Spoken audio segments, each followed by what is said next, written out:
Et voilà, le drone remplace mes yeux.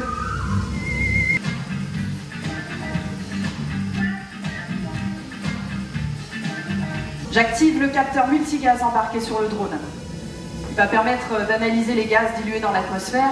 Ces dernières mesures sont plutôt inquiétantes. C'était original et ludique à la fois. À la fois ludique, drôle et puis on prépare le futur.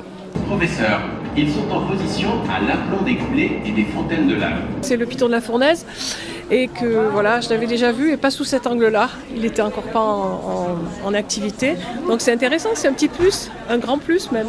Puis les drones, on voit un peu comment ça se passe et on n'a pas l'habitude de voir ça, quoi. J'ai juste été un peu déçue par le peu d'images en fait.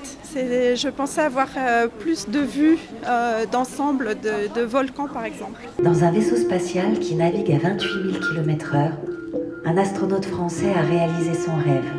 Une mission scientifique de 6 mois, en apesanteur. Là-haut, à 450 km d'altitude, vous allez partager ce rêve. Il est 2h20 du matin, ce 17 novembre 2016, quand la fusée s'arrache de la gravité terrestre, emportant 3 astronautes vers leur rêve, une étoile filant vers les cieux. La station spatiale continue ses révolutions autour de la Terre, la nuit offrant parfois le spectacle exceptionnel des aurores boréales qui zèbrent l'atmosphère. C'était un très beau film, franchement très intéressant, la première fois que je le voyais. On est fiers pour le français qui est monté là-haut. C'est un film très intéressant, aussi bien pour les parents que pour les enfants. C'est vraiment le rêve dans le rêve, c'est l'expérience ultime, on devient soi-même un vaisseau spatial.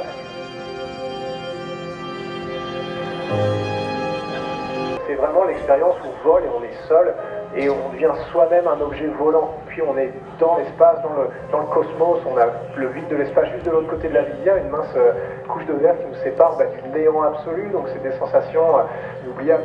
C'était très bien, j'aimerais faire ça aussi quand je serai plus grand. Cette planète elle est tellement belle, maintenant que je l'ai vue de mes yeux en prenant un peu de recul, il faut la faire durer le plus longtemps possible, il faut la protéger et ça c'était quelque chose dont j'étais conscient avant la mission mais je le serai encore 100 fois plus au retour.